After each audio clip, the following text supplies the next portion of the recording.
Good morning to second year 12DC students. Today I am going to take class on leadership. Leadership means the ability to lead, guide, or influence the people to achieve the organizational goals. Leader means to lead, to guide. Style means it is the way, method of influencing the people to achieve the organizational goals. Then without leadership, there will be three things happen in any organization. That is friction, confusion, and underperformance. Everything else requires leadership. So leadership is very important. Without leadership, there will be many problems in a organization. In order to lead a successful running of the any organization, leadership is required. Today we will discuss about the qualities of the leader, leadership theories and styles, functions of the leader. Leadership means the ability to influence a group towards the achievement of the goals. Then coming to the management, meaning of the management, use of authority inherent in designated formal rank to obtain confidence from organizational members. Leadership is the art of motivating a group of people to act towards achieving a common goal. The process of encouraging and helping others to work enthusiastically towards objectives. Alan Tate stated that leadership is ultimately about creating a way for people to contribute to making something. The essence of leadership. Leadership refers to ability of one individual to influence others. The influence is exercised to change the behavior of others. Change of behavior is caused with an objective of achieving a shared goal. The person influencing others possesses a set of qualities or characteristics with which he or she to influence others. Leadership is a group phenomenon. Leadership and management. Management is a process of planning, organizing, coordinating, directing, and controlling the activities of others. Leadership is the process of influencing for the purpose of achieving shared goals. Then, differences between the management and leadership. Management involves coping with complexity, leadership coping with change. Then, managers administer, leaders innovate. Leaders, managers maintain and leaders develop. Then managers control, leaders inspire. Managers short-term view, leaders will have long-term view. Managers will ask how and when. Leaders ask what and why. Managers initiate, leaders originate. Managers accept the status, leaders challenge the status quo. Managers do things right, leaders do right things. Importance of leadership. Leadership transforms potential into reality. Leadership is not mere using people and their potential for realizing an organization's goals. It has the ultimate aim of raising the level of human conduct and ethical aspiration of both the leader and the led. Formal and informal leadership. Formal leadership occurs when a manager leads by exercising formal authority. The exercise of formal authority through assigning duties derives from the manager's official position within the organization's hierarchy of authority. Any employee who is assigned a managerial position has the opportunity and responsibility to exercise formal leadership. Informal leadership arises when a person without formal authority is influential. Leadership styles based on authority retained and was divided into the based on the authority and based on the uh, task and based on the assumptions and entrepreneurship, leadership and Lagard's four styles. Based on authority retained, it was divided into the three types: authoritarian leadership, democratic leadership, and laissez-faire leadership. Then first one is the autocratic or authoritarian state. Under the autocratic leadership style, all decision making powers are centralized in the leader, as with dictator leaders. They do not entertain any suggestions or initiatives from subordinates. The autocratic management has been successful as it provides strong motivation to the manager. It permits quick decision making as only one person decides for the whole group and keeps each decision to himself until he feels it is needed to be shared with the rest of the group. High degree of dependency on the leader may be valuable in some types of businesses where decisions need to take. Then second one is a participative or democratic style of leadership. The democratic leadership style favors decision making by the group. They can win the cooperation of their group and can motivate them effectively and positively. The decisions of the democratic leader are not unilateral as with the autocratic because they arise from consultation with the group members and participation by them. Consultative pro- process of consultation before decisions are taken. Persuasive. Leaders takes decision and seeks to persuade others that the decision is correct. Then laissez-faire or free rein style. A free rein leader does not lead but leaves the groups entirely to itself.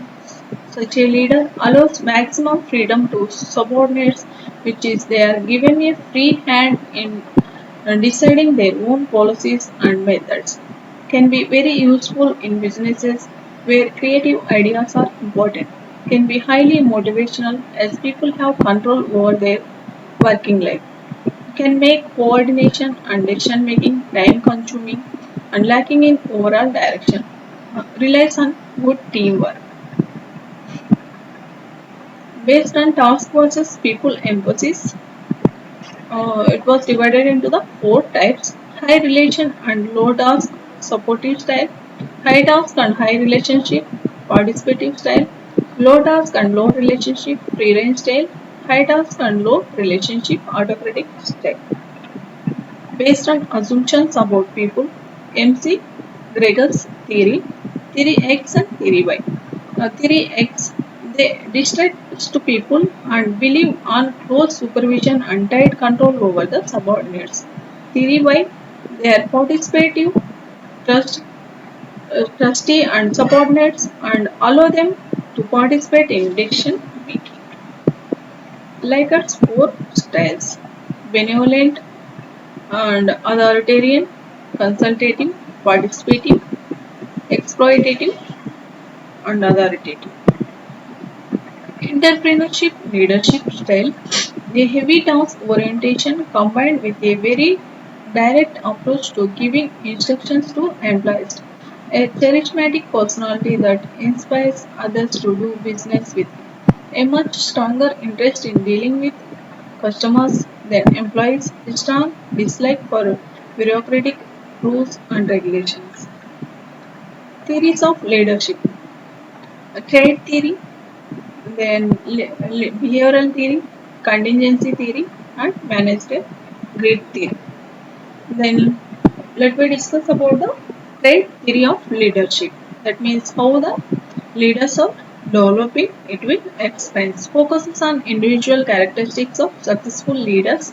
Leaders possess a set of traits which make them distinct from the followers. Ralph Stockdale, he says that a strong desire for the accomplishment, creativity and intelligence, initiative, high tolerance will be there for the leaders. Then behavioral theory, main focus is behaviors of the actual leaders, determines how various kinds of specific leaders' behaviors affect the performance and satisfaction of the followers.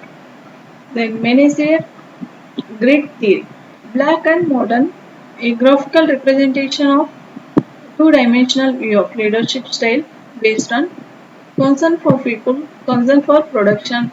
Grid identifies five basic styles of leadership. This is the manager grid uh, graphical representation.